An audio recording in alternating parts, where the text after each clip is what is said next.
세상 속에 홀로 서 있던 나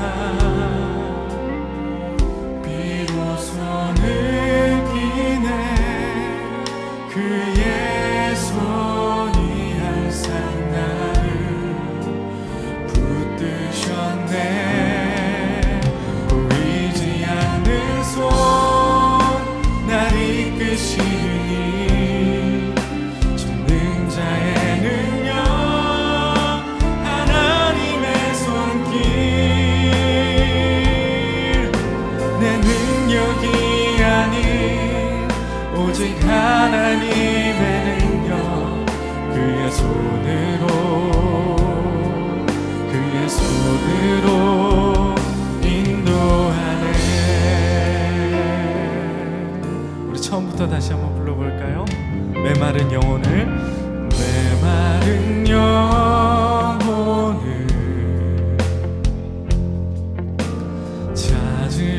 찾으시는 음성 따스한 숨결로 시선으로 내 이름을 부르시네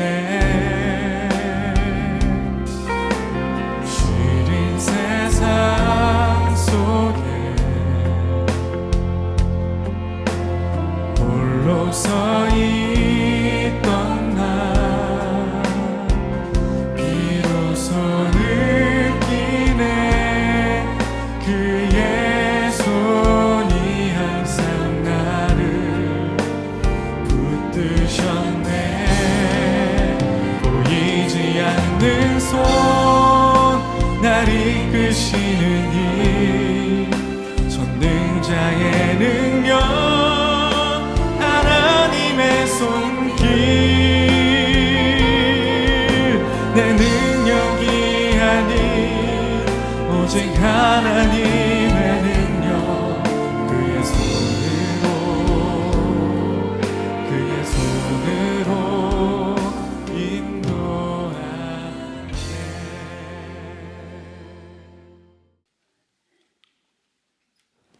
오늘 우리에게 주시는 하나님의 말씀은 사도행전 15장 16절부터 17절입니다.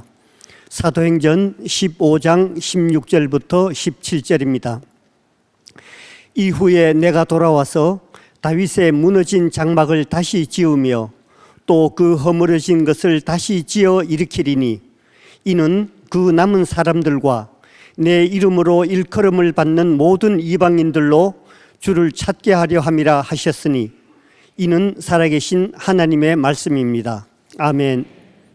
이제 오늘부터 시작해서 오늘부터 시작해서 7주 동안 믿음으로 새롭게 하는 주제로 말씀을 나누게 되는데 우리가 가지고 있었던 믿음이 올바른 것인지 그렇지 않은 것인지를 오늘 포함해서 이제 7주 동안 말씀을 나누게 됩니다. 오늘은 예배에 대한 말씀을 나누게 됩니다. 제가 아마 20년 넘게 매년 첫 번째 설교는 무슨 설교를 해요? 예배에 대한 설교를 합니다. 예배가 그만큼 중요하기 때문에 그래요. 저희 교회가 가지고 있는 미션 스테이트먼트가 어떻게 시작되나요? 하나님의 임재를 경험한 예배자들이 하나님의 임재를 경험하지 못하는 예배자들이라면 우리들이 어떤 것을 해도 하나님과 관계 없을 것 같아요. 그래서 오늘 이 예배에 대한 말씀을 여러분들이 잘 들었으면 좋겠고 오늘 말씀이 좀 어렵다고 했는데 이 어려운 말씀을 들을 때는 대충 듣는 게 좋아요? 정신 차리고 듣는 게 좋아요? 정신 차리고 잘 들으면 좋을 것 같아요. 지난해 2025년도 주제는 성령 안에서였습니다. 여러분들이 기억하리라고 기대는 하지 않아요? 또 성령 안에서라고 하는 주제를 가지고 첫 주 설교를 할 때 성령 안에서 예배하기 이런 제목으로 설교를 했고 그때 제일 중요한 말 가운데 하나가 갈급함이었습니다. 우리들이 예배를 드리는데 그냥 와서 예배를 드리는 것이 아니라 갈급함으로 우리들이 예배를 드려야 되겠다. 그러면서 제가 토미 테니에 대한 이야기를 하기도 했는데 토미 테니가 쓴 하나님 당신을 갈망합니다 라는 책에 보면 역대하 7장 14절 말씀을 가지고 묻고 대답하는 것이 나와요. 역대하 7장 14절이 내 이름으로 일컫는 내 백성이 스스로 겸비하고 기도하여 내 얼굴을 구하면, 아니 이미 하나님을 믿는 백성인데 왜 또 기도하고 하나님의 얼굴을 구해야 되겠는가? 이런 질문에 대하여 스스로 대답을 해요. 그분의 얼굴을 향하는 곳으로 그분의 마음이 흐른다. 하나님의 얼굴을 구하고 그 악한 길에서 떠나면 하늘에서 듣고 땅에서 고치시겠다고 약속하셨다. 어떻게 우리는 하나님의 백성이면서 악한 길로 갈 수 있을까? 하나님의 얼굴을 바라보지 않고 그분 언저리에서 맴도는데 만족하는 것도 악한 길의 일면일 것이다. 하나님의 시선과 마음을 우리 쪽으로 돌려놓는 유일한 방법은 우리의 갈급함이다. 그분의 얼굴을 구하라. 우리는 회개하고 그분의 얼굴을 찾으며 기도해야 한다. 우리가 하나님을 믿는 우리들에게서 그분의 얼굴을 구하고 회개하고 기도하는 것, 그런 삶, 그런 예배자의 삶이 절대로 잘못되지 않는다고 하는 것을 우리는 믿으며 살아갑니다. 이 갈급함이 우리들에게 있는가? 김성경 목사라고 아주 젊은 목사가 있습니다. 30대 초반에 책을 썼어요. 2권의 책을 냈는데 그 중에 하나가 버려질 모든 순간을 사랑하겠노라라는 책입니다. 출판사에서 저에게 책을 보내와서 그 책을 읽는데 정말 너무 좋았어요. 어떻게 이렇게 젊은 사람이 이런 글을 쓸 수 있을까? 그래서 제가 전화를 했습니다. 궁금한데 한번 만나보자. 그래서 제가 만났어요. 만나서 이야기를 하다 보니까 조금 수재 측에 속하는 사람인 것 같아요. 이미 17살 때 대학을 졸업했고, 다 이제 검정고시 패스, 대학을 졸업하고 미국 유학을 가서 10대 때 미국 대학원 과정에 가서 공부를 했어요. 그런데 미국에서 공부하는 5년 동안 이 목사님은 한 주도 빼지 않고 저희 교회 설교, 제 설교를 늘 녹취를 했답니다. 그러고 보니까 그 책 내용이 내 글이에요. 내 글. 내가 왜 그 책을 보면서 좋았나 생각했더니 내 생각이 거기 들어있는 거예요. 근데 그 젊은 목사님이 그런 이 30대 초반에 이런 필력을 가지고 글을 쓴다고 하는 게 참 대단하다 생각을 했고, 그 책 안에 권태기라고 하는 주제를 가지고 썼던 글이 있는데 거기에 보면 이 목사님이 어느 교회에 초청을 받아서 설교를 하기 전 대기실에 있는데 어떤 어린아이가 와서 계속 이 목사님한테 딱딱하게 굳은 진흙을 가지고 이것 좀 어떻게 좀 해달라고. 근데 아무리 봐도 이게 딱딱한 진흙을 쓸 수가 없는 거예요. 이건 새로 사야 된다. 그런데 아이가 계속 조르니까 아이를 데리고 화장실에 가서 물을 묻혀서 진흙을 만졌다는 거예요. 그런데 그 진흙이 말랑말랑해지는 것을 보면서 그때 이 목사님이 눈물을 흘리게 된 거예요. 그때 이제 깨닫게 된 게, 그리고 그때 부른 찬양이 이런 찬양이에요. 십자가 그 사랑 멀리 떠나서, 내가 왜 이렇게 음을 못 잡을까? 너진 나의 삶 속에 잊혀진 주 은혜, 돌 같은 내 마음 어루만지사 다시 일으켜 세우실 주를 사랑합니다. 돌 같은 내 마음, 돌 같은 내 마음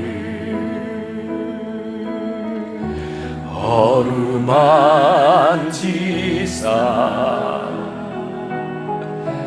다시 일으켜 세우실 주를 사랑합니다. 돌 같은 내 마음 어루만지사. 그게 그렇게 이 진흙에 물을 묻히고 말랑말랑해지는 걸 보면서 돌 같은 내 마음, 하나님을 떠나 있었던 내 마음, 딱딱하게 굳어진 내 마음을 포기하지 마시고 나를 만져주시는 하나님, 그리고 그 하나님을 예배하고 기도해야 되겠다. 그런 글이었어요. 그 책에 보면 이렇게 포기하다, give up 이라고 하는 말을 이 목사님은 이렇게 표현을 했어요. 하나님을 포기하는 것이 아니라 give up, 하나님께 맡겨 드리는 것이 포기하는 것이다. 우리 예배는 하나님께 give up, 맡겨 드리는 거예요. 베드로전서 5장 7절 말씀에 너희 염려를 다 주께 맡기라. 이는 그가 너희를 돌보심이라. 우리가 예배하면서 우리의 근심과 걱정을 다 안고 있으면 예배가 되겠어요? 모든 근심과 걱정을 주께 give up, 맡겨 드려라. 오늘 이 예배 2026년도를 시작하면서 믿음 안에서, 이런 주제를 제가 어떻게 해석을 했어요? 믿음 안에 서, stand firm.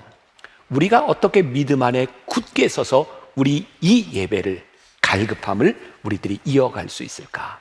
이 예배가 과거의 경험으로 끝나는 것이 아니라 현재에도 미래에도 계속될 수 있도록 stand firm, 믿음 안에 서는 것. 예배한다고 하는 것은 어떤 것일까? 예배는 우리가 원하는 것을 얻는 것이 예배가 아니라 이 예배를 통하여 우리들에게 필요한 것이 무엇인지를 깨닫게 되는 게 예배죠. 제가 예배에 대한 설교를 할 때마다 늘 그런 얘기를 해요. 하나님의 관점. 예배는 우리들이 원하는 것을 얻는 것이 아니에요. 하나님 앞에서 우리들이 예배할 때 하나님의 관점에서 하나님께서 우리들에게 필요로 하는 것이 무엇인지를 보게 되는 것. 우리들이 원하는 욕망을 채우는 것이 아니라 오늘 이 예배 가운데 우리들이 붙들어야 될 것이 무엇이고 우리들이 버리고 놓아야 될 것이 무엇인지를 하나님 앞에서 보게 되는 것. 그런데 오늘 이 예배에 대한 이야기를 하면서 제가 말씀 제목을 다윗의 장막을 회복하라 이렇게 잡았어요. 어떤 분들에게는 이 말이 익숙할 수도 있지만 어떤 분들에게는 굉장히 생소한 말일 것 같아요. 다윗의 장막이 뭐야? 그리고 다윗의 장막을 회복한다고 하는 게 뭐야? 자, 이제부터 어려운 얘기가 시작이 돼요. 오늘 본문 말씀에 이런 구절이 있었죠. 이는 그 남은 사람들과 내 이름으로 일컬음을 받는 모든 이방인들로 주를 찾게 하려 함이라 하셨으니, 다윗의 장막을 이야기하면서 지금 우리들이 예배를 드리는 것뿐만 아니라 이방인들도 함께 예배를 드리는 것, 그것이 다윗의 장막의 회복이라고 이야기를 하고 있거든요. 자, 요 이야기가 나오게 된 배경, 사도행전 15장에 가서 보면 이 사도행전은 유명한 최초의 크리스찬들 공의회가 열렸던 그 사건이 나오고 있습니다. 이유는 할례 문제를 가지고 이방인들에게 복음을 전하는데 유대인들은 너희도 할례를 받아야 된다라고 이야기를 하고, 아니 이방인들이 예수를 믿을 때는 할례를 받지 않아도 된다, 이런 논쟁을 가지고 어떻게 할 것이냐 사람들이 모이게 되었어요. 베드로는 이렇게 얘기를 하죠. 율법의 멍에를 지우지 말아라. 왜 이방인들이 예수를 믿는데 유대인들처럼 똑같이 할례를 받아야 된다고 생각하느냐. 이런 베드로의 주장에 힘을 더한 사람이 예수님의 형제였던 야고보가 이렇게 지지반언을 합니다. 사도행전 15장 14절, 하나님이 처음으로 이방인 중에서 자기 이름을 위할 백성을 취하시려고 그들을 돌보신 것을 시므온이 말하였으니, 여기서 시므온은 베드로의 옛날 히브리식 이름입니다. 시몬. 시몬이 언제 이런 이야기를 했어요? 사도행전 10장. 지금 아는 얘기 하는 거예요? 모르는 얘기 하는 거예요? 잘 따라오고 있는 거죠. 자, 사도행전 10장에 가서 보면 베드로가 이방인 이탈리아 사람, 이탈리아에 대해 백부장 고넬료를 만난 이야기가 나오죠. 그 당시에 이방인과 베드로가 만난다고 하는 것은 있을 수 없는 일인데 베드로가 환상을 보죠. 하나님의 말씀에 따라 그를 만나게 되었고 이방인들에게도 복음이 전해지게 됩니다. 바로 그 시므온에 대한 이야기를 하는 것이고, 야고보가 이렇게 얘기합니다. 이 말은 베드로가 그냥 한 말이 아니라 15절에 선지자들의 말씀이 이와 일치하도다. 그러면서 오늘 읽은 본문 말씀, 그게 베드로가 그냥 한 말이 아니라 아모스 9장 11절과 12절에 나와 있는 말이다, 이렇게 얘기를 하는 거예요. 그 아모스에 어떤 말씀이 나와 있는가? 그날에 내가 다윗의 무너진 장막을 일으키고 그것들의 틈을 막으며 그 허물어진 것을 일으켜서 옛적과 같이 세우고 그들이 에돔의 남은 자와 내 이름으로 일컫는 만국을 기업으로 얻게 하리라. 이 일을 행하시는 여호와의 말씀이니라. 어려워요. 이게 무슨 말이냐면 다윗의 장막을 회복하게 되면, 제가 이제 설명을 할 거예요. 다윗의 장막은 회복하게 되면 에돔의 남은 자, 이방인들, 그리고 모든 만국의 사람들로 하여금 예배하게 하겠다. 오늘 이 다윗의 장막에 대한 이야기를 하려고 하는 거예요. 유대인이 불림을 받은 유대인과 불림을 받은 모든 이방인들도 하나님을 예배하게 되는 가능성이 열려져 있다. 왜 이런 이야기를 할까요? 당시 이스라엘 백성들은 선민의식이 있었어요. 그러니까 이 사람들이 선민의식이 나쁜 건 아니죠. 하나님이 나를 택하여 주셨어. 근데 선민의식이 왜 문제인가? 하나님이 나만 택하여 주셨어. 그래서 이방인들에게는 문을 닫는 거죠. 근데 다윗의 장막은 뭐예요? 이 모든 것들을 회복시키고 모든 것을 열어주겠다라는 말이에요. 다윗의 장막이 회복된다고 하는 것, 우리 교회의 예배가 모두에게 열려진다고 하는 것은 어떤 일일까? 여러분, 예를 들어서 생각해 봅시다. 우리는 예배를 드리면서 내가 좋아하는 예배, 내가 안 좋아하는 예배가 있을 것 같아요. 만약 여기 있는 분들은 예배 시간 때문에 여기에 온 사람들도 있겠지만, 혹은 우리가 9시 50분 예배는 클래식 베이스로 예배를 드리잖아요. 그죠? 몰라요?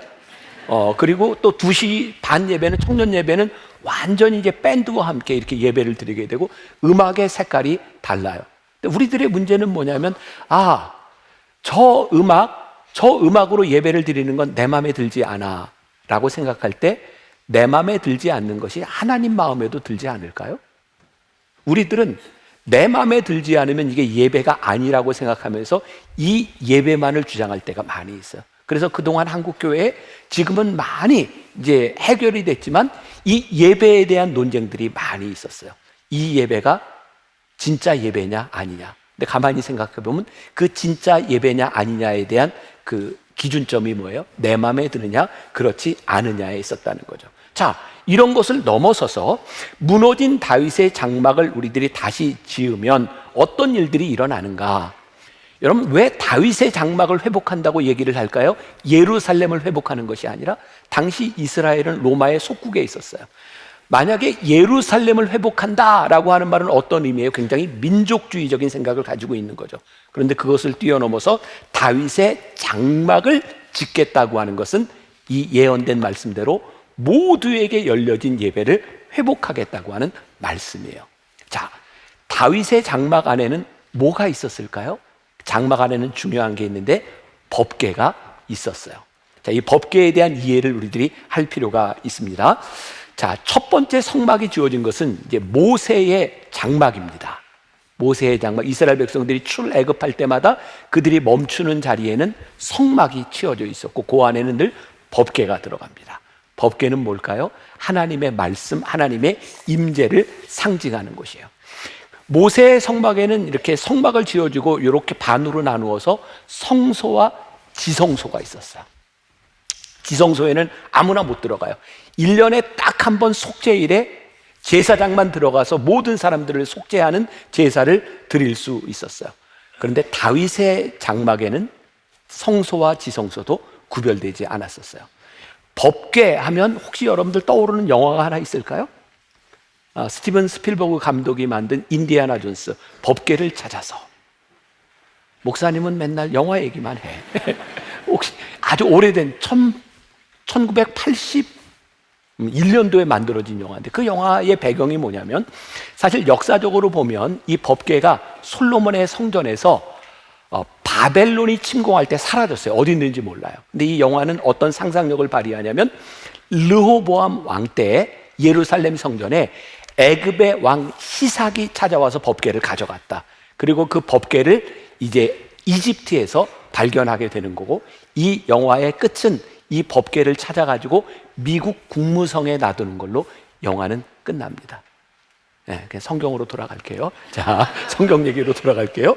자, 이 법궤, 이스라엘 사람들이 늘 성막과 함께 가지고 있었던 이 법궤를 이스라엘 백성들이 잊어버리게 되는 사건이 일어납니다. 지도를 한번 보겠습니다. 자, 저게 에벤네셀이라고 되어 있죠. 저 유명한 사무엘상 4장에 나오는 에벤네셀 전투입니다. 그 당시에 이스라엘 백성들은 블레셋과 계속해서 전쟁을 하고 있었고요. 사무엘상 4장에 이스라엘 백성들이 블레셋과 전쟁을 하는데 굉장히 불리한 상황에서 당시 엘리의 아들이었던 홈리와 비느하스가 안 되겠다, 우리 법궤를 가지고 나가서 싸워야 되겠다라고 했는데 질 뿐만 아니라 법궤를 빼앗깁니다. 그리고 수십 년 동안 이 법궤는 블레셋의 아스돗, 가드, 에글론에 머물며 이제 이스라엘로 다시 돌아가게 되죠. 나중에 성경을 다 얘기할 수 없고 베세메스, 기럇 여라임 그리고 예루살렘으로 법궤가 옮겨지게 됩니다. 이스라엘의 초대 왕이 누구였을까요? 이스라엘의 초대 왕 사울이잖아요. 사울. 여러분들이 답답한 게 아니라 제가 답답해요 지금. 네? 초대 왕 사울. 근데 사울은 하나님이 택하여 준 사람이지만 이제 법궤는 잃어버리고 있었고, 사울이 왕이 되었을 때 이스라엘은 법궤가 없었어요. 그리고 이스라엘은 성막이 있었는데 그 당시에는 예루살렘 성전이 지어지기 전이에요. 높과 기브온이라는 곳에 성막이 있었지만 사울은 법궤 없이 거기서 예배를 드립니다. 그리고 사울은 법궤를 찾아올 생각을 하지 않습니다. 왜? 그는 하나님 없이도 나라를 통치할 수 있으리라고 생각했던 거죠. 하나님의 임재 없는 예배를 드리고 사울은 제사를 드렸지만 하나님과 관계없는 제사를 드리고 있었어요. 사울을 이어서 다윗이 왕이 됩니다. 헤브론에서 다윗이 통일을 하고 제일 먼저 한 일이 뭐였냐면 법궤를 찾아오는 일이었어요. 그리고 법궤를 찾아와서 다윗은 예루살렘에 다윗의 장막을 만들어요. 그게 지금 다윗의 장막입니다. 여기까지 오케이? 네, 다윗의 장막. 자, 이제 역대기 성경에 보면 이 다윗의 장막은 어떻게 되어 있는가? 거기에는 법궤만 있고 성소와 지성소도 없어요. 모세의 장막 성막에서는 제사를 드리기 위해서 초를 비롯해서 온갖 성전의 제기들이 이렇게 모여져 있었지만 거기에는 그런 게 없어요. 모세는 법궤를 찾아오고 하나님의 임재 앞에서 오로지 예배를 드려요. 오늘 이 다윗의 장막을 회복하시겠다고 하는 말씀은 뭐냐면 오로지 하나님의 말씀, 하나님 앞에서 회복되는 그런 예배를 이야기하고 있는 거예요. 저는 우리들의 삶에 그리고 기독교 역사 가운데 종교개혁은 끊임없이 필요하다는 생각을 해요. 우리가 잘 알고 있는 중세의 종교개혁, 루터의 종교개혁 아시잖아요. 루터가 무슨 종교개혁을 했어요? 그 당시 캐톨릭 교회에 만연했던 큰 건물들과 면죄부와 온갖 성상들, 이 모든 것들이 다 아니라 오직 하나님의 말씀으로, 오직 의인은 믿음으로 산다고 말씀으로 돌아가자고 종교 개혁을 해요. 그리고 그 당시 종교 개혁 교회들은 어떤 현상들이 일어나냐면 그동안 캐톨릭 교회에 있었던 모든 성상들을 다 제거하고 성화들을 제거하고 심지어 굉장히 과격한 종교 개혁 교회에는 십자가도 걸지 않았어요. 왜? 오로지 하나님의 말씀으로 우리들이 서야 되겠는데 왜 자꾸 이 심볼릭한 것을 가지고 우리들의 믿음을 찾으려고 하는가? 그 의도가 뭘까요? 우리들이 언제부터인가 형식주의가 되어버리고 이 안에 믿음의 내용을 잃어버리게 되는 거죠. 제가 오늘 왜 다윗의 장막을 회복하자라고 하는 이야기를 2026년 시작하는 오늘 여러분들에게 이 말씀을 함께 나누고 있을까요? 두려운 거예요. 하나님, 우리의 예배가 언제부터인가 형식이 되어버려서 하나님 없는 예배를 드리고 있다면 하나님, 우리 가운데 일어나야 될 게 뭐예요? 종교 개혁이 일어나야 돼요. 우리 안에 하나님의 말씀을 듣고 전심으로 하나님 앞에 예배하는, 그러니까 우리의 예배 가운데 형식이 나쁜 건 아니에요. 근데 이 형식 안에 뭐가 있어야 돼요? 내용이 있어야 되는 거죠. 자, 제가 이렇게 정리를 했어요. 법궤를 메고 나가도 하나님의 임재가 떠나갔으니 허울뿐인 상자에 불과합니다. 법궤 자체가 하나님의 능력으로 오인한 그들의 신앙은 미신에 불과했던 것입니다. 성막은 법궤가 있어야 성막이고 법궤는 하나님을 향한 올바른 마음과 순결한 신앙이 있을 때 법궤가 되는 것입니다. 오늘 우리의 예배 형식이 중요합니다. 근데 이 형식 안에 뭐가 있어야 돼요? 전심이 있을 때 이것이 예배가 되는 겁니다. 그렇지 않으면 우리의 예배는 형식에 끝날 수도 있는 거예요. 자, 이제 다윗의 장막이 회복되면 다시 오늘 본문 말씀 이제 읽어봅니다. 이후에 내가 돌아와서 다윗의 무너진 장막을 다시 지으며 또 그 허물어진 것을 다시 지어 일으키니 이는 그 남은 사람들과 내 이름으로 일컬음을 받는 모든 이방인들로 주를 찾게 하려 함이라 하셨으니. 다윗의 장막이 회복되면 어떤 일이 일어난다고요? 모든 사람들이 함께 예배하는 휘장이 갈라지고 모든 사람이 함께 예배할 수 있는 그 예배.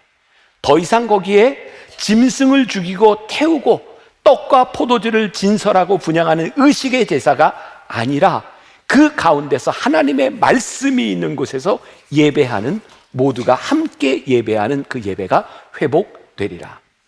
하나님께서 회복시키기를 원하시는 예배, 누구도 소외되지 않는 예배. 자, 이제 이 예배 정신에 대해서 조금 이야기를 할게요. 자, 예를 듭니다. 오늘도 제가 이제 뒤에서 이 9시 50분 예배 들어올 때도 보고 9시 50분, 11시 50분, 2시 반 예배가 분위기가 참 많이 다릅니다.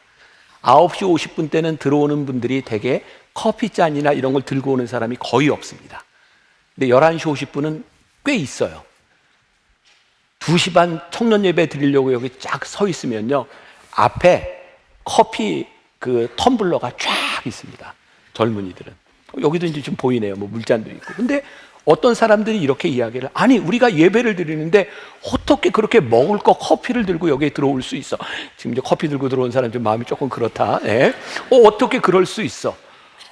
그 청년들을 보면서 저는 그런 생각을 해요. 물론 우리들이 예의를 갖추는 거 굉장히 중요한 일입니다. 근데 저는 청년들을 보면서 저 아이들이 강의에 들어갈 때도 커피잔을 다 들고 들어가는데, 하나님, 저 청년들이 커피잔을 들고서라도 예배 시간에 들어올 수 있다면 그 얼마나 귀한 일이겠습니까? 또 우리 장로님들이 청년들의 옷차림에 대해서 저한테 좀 주의를 좀 줬으면 좋겠습니다. 특히 여름에 여자 청년 아이들 중에 너무 짧은 치마를 입고 오는 아이들도 있어. 예배 시간에 저렇게 짧은 걸 입고 와도 되나요? 또 게다가 여름에 소대나시, 응? 민소매 입고 오는 청년들. 그러면 여기서 이렇게 설교를 할 때 이게 눈 두기가 좀 이렇게 힘든 경우도 있어. 그 옷차림 좀 어떻게 해? 근데 저는 또 그런 생각을 하는, 하나님, 저 아이들이, 청년 아이들이 저렇게 짧은 스커트를 입고 민소매를 입고서라도 주일에 나오는 게 얼마나 귀합니까? 저 아이들에게 믿음도 들어가고 믿음 안에서 예배 시간엔 내가 이걸 지켜야 되겠다라고 생각하면 얼마든지 고칠 수 있고 본인들이 조심할 수도 있는데, 혹시 우리들이 가지고 있는 기준으로 너희는 예배에 들어올 수 없어 라고 이야기를 한다면 우리는 우리의 벽을 만들어 놓고 있는 것이 아닐까요? 다윗의 장막, 내가 가지고 있는 생각, 내가 가지고 있는 취향, 내가 가지고 있는 어떤 룰에 의해서 예배를 드리는 것이 아니라 나와 다른 사람들이 함께 예배할 수 있는 공동체, 우리 만나교회가 꿈꾸고 있는 예배가 뭐냐면 모든 이들이 하나님을 예배할 수 있는 공동체, 예배 공동체를 만든. 언젠가 제가 그런 얘기 한 적이 있죠. 몇 년 전입니다. 이렇게 여기서 이제 예배를 인도하고 있는데 저 뒤에서 어떤 아기 엄마가 아기를 안고 막 이러면서 예배를 드리고 있는 거예요. 대개 이제 큰 교회들이 동일한 그런 특성을 가지고 있죠. 이 예배당 안에는 아기를 안고 들어오면 안 됩니다. 잠옷실로 가시든지 밖에서 예배를 드리세요. 저 잠옷실에 지금 밖에 유모차들이 많이 있어요. 이유가 뭘까요? 다른 사람에게 예배가 방해되지 않도록.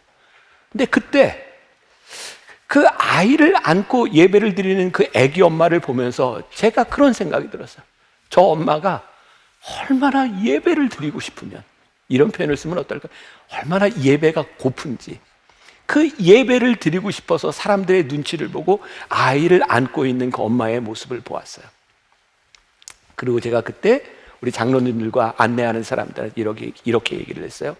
앞으로 아이를 안고 들어와서 예배를 드리는 사람이 있다면 절대로 막지 마세요.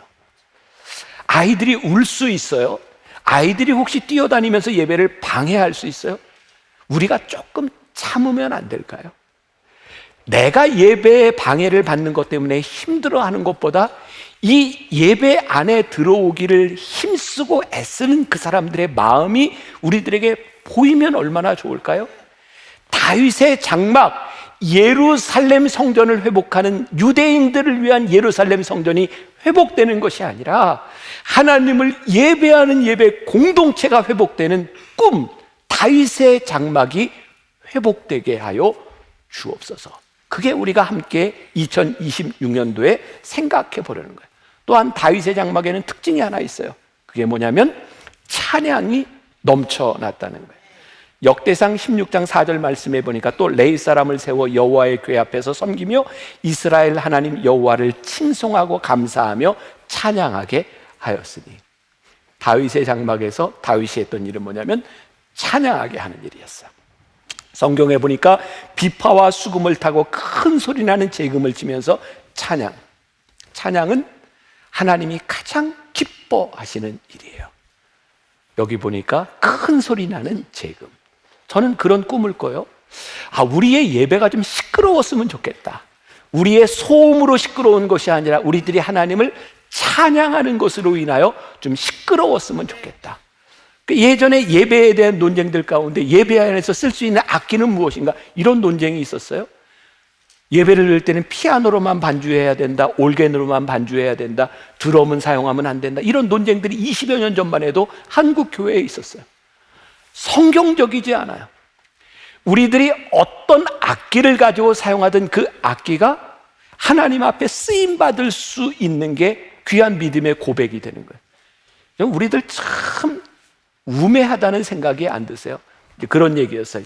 피아노는 교회에서 사용하니까 성스러운 악기고, 드럼이나 기타는 뭐 이렇게 나이트클럽이나 이런 데서 하니까 쓸 수 없다. 생각해 보세요. 피아노가 나이트클럽에 가 있으면 술집에서 쓰는 악기고요, 교회 안에서 예배하면 하나님을 예배하는 악기가 되는 거예요. 어떤 악기든지 마찬가지인 거예요. 중요한 것은 우리들이 어떤 모습으로든 하나님을 찬양하는 이 모습이 우리들에게 귀하다. 제가 올해 2026년도에 강조하려고 하는 게 있습니다. 우리 목요 찬양을 제가 강조해서 함께 하려고 하는데, 언제부턴가 우리들에게 찬양, 기도, 이런 감격들이 사라지면서 하나님의 임재를 우리들이 경험하지 못하는 것은 아닐까. 그래서 목요 찬양 예배 때 이제 젊은이들 중심으로 되어 있는데, 이 찬양을 우리 어른들도 좀 함께 할 수 있는 찬양으로 좀 바꿔보자. 그리고 제가 함께 기도하면서 인도하려고 그래요. 우리 젊은이들 찬양은 2시 반에 옮겨서 너희들끼리 해. 찬양도 더 신나게 젊은이들에게 맞는 걸로. 중요한 것은 우리들이 이 찬양을 잃어버린다고 하는 것은 우리의 예배 가운데 너무 슬픈 일이에요. 제가 우리 부목사님들에게 그런 얘기를 많이 합니다. 찬양을 부를 때 그냥 부르지 마라. 너무 쉽게 부르지 마라. 그럼 찬양을 만들었던 작사자와 작곡가들은 그 찬양을 만들 때 의도가 있어요. 왜 이런 운율을 만들었고, 왜 4분의 2박자, 4분의 3박자, 4분의 4박자 혹은 8분의 6박자로 만들었는지, 왜 찬양 가사에다 이 싱커페이션을 만들고 슬라를 만들고 왜 그렇게 했는지, 그 찬양을 만든 사람의 의도, 그 사람의 믿음의 고백들이 있어요. 제가 우리 목회자들에게 절대로 찬양을 그냥 쉽게 부르지 말라, 늘어지게 부르지 말라. 우리들 참 그런 찬양을 부를 때, 찬송 부를 때 죄짐 맡은 우리 구 놔두면 계속 늘어져요. 제가 가끔 여기서 같이 찬양할 때 밴드한테 이러는 거 보신 적 있으세요? 찬양이 살아있어야 돼요. 그리고 왜 이 찬양을 했는지 우리들이 지켜야 될 거 지키면서 찬양을 불러야 돼요. 찬양이 살아있을 때 우리의 예배가 살아날 수 있어요. 역대기에 보니까 이 다윗의 예배는 레위인들, 그 당시에 38,000명의 레위인들이 있었는데 4,000명이 둘러싸고 4,000명이 찬양하는 가운데 예배를 드리도록 다윗의 장막에는 찬양이 살아있었어요. 우리가 잘 아는 다윗이 법궤를 가지고 돌아왔을 때에 다윗이 춤추던 장면이 있죠.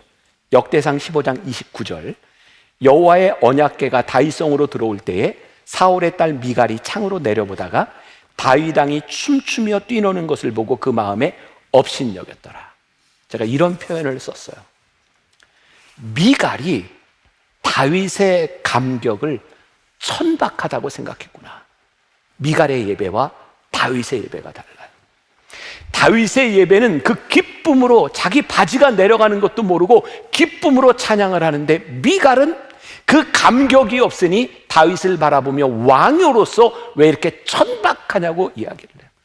만일 우리들이 하나님을 예배하면서 감격을 우리들이 느끼지 못하고 감격한 사람들을 우리들이 천박하다고 이야기한다면 우리는 예배 가운데 들어가지 못한 사람들. 꿈을 꿉니다. 어떤 꿈? 하나님, 말씀을 듣는 중에 말씀이 우리들에게 감격이 될 때 반응할 수 있는 마음, 찬양을 할 때 그 찬양이 우리들 가운데 역사할 때 때로 하나님 앞에 누가 손을 들라고 하지 않아도 손이 올라가는, 찬양을 부를 때 하나님 내 몸을 하나님께 드리고 싶습니다라고 이야기할 때 우리들이 일어서서 찬양할 수 있는 마음들, 하나님 앞에 그 자리에 무릎을 꿇고 찬양할 수 있는 마음들, 하나님 우리들 속에 있는 감격이 천박이 아니라 그 감격으로 인하여 하나님을 예배드릴 때, 하나님의 임재를 경험할 때 우리의 영이 깨어나는 그 예배를 경험하게 하여 주옵소서. 2026년 여러분들에게 이 예배에 대한 도전을 드리고 싶어요. 우리 예배의 감격 속에 다윗의 장막 가운데 우리들이 들어갈 수 있으면 좋겠다. 나오라는데 왜 자꾸 빨리 나와요. 자, 사인이 좀 약했나?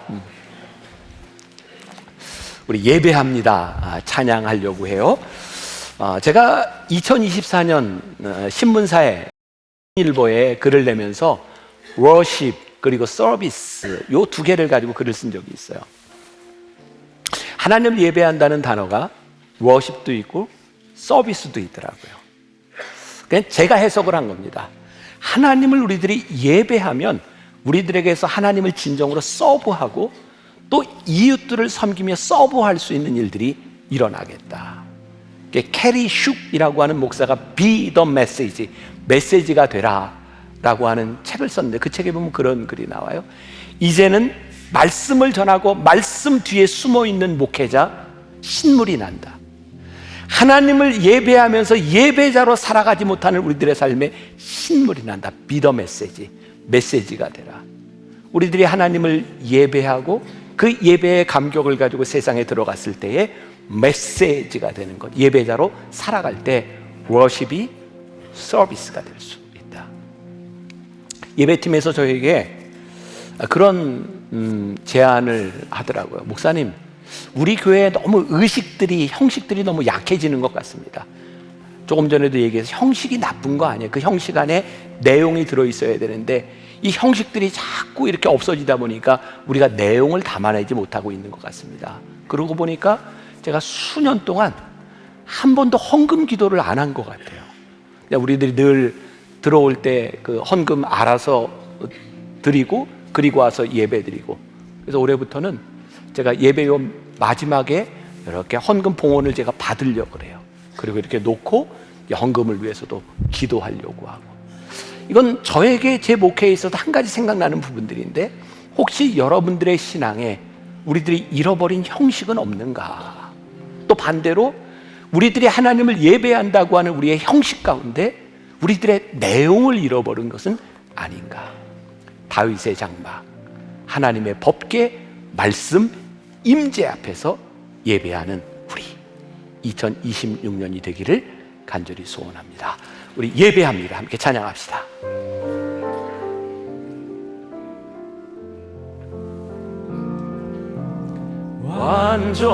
완전하신 나의 주, 그의 길로 날 인도하시소. 행하신 모든 일 주님의 영광 다 경배한 완전하신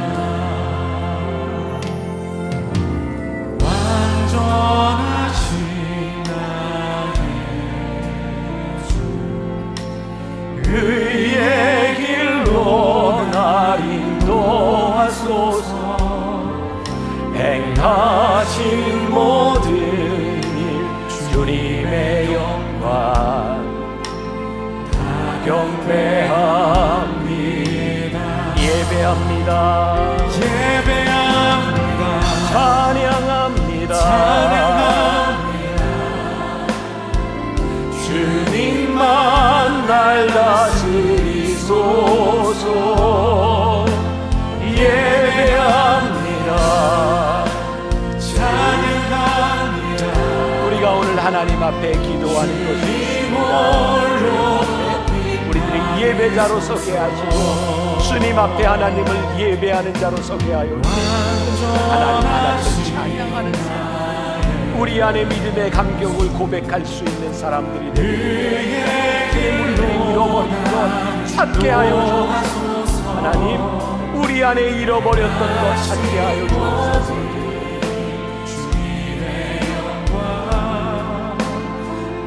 경배합니다.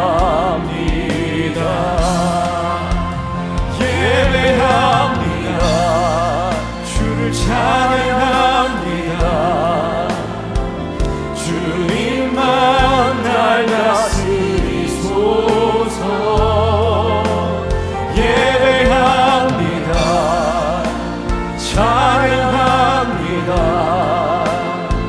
주님 홀로 받으소서. 예배합니다. 예배합니다. 주를 찬양합니다. 주님만 날 다스리소서. 예배합니다. 찬양합니다.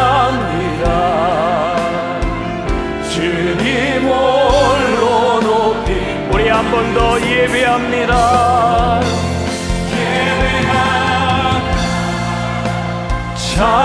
찬양합니다.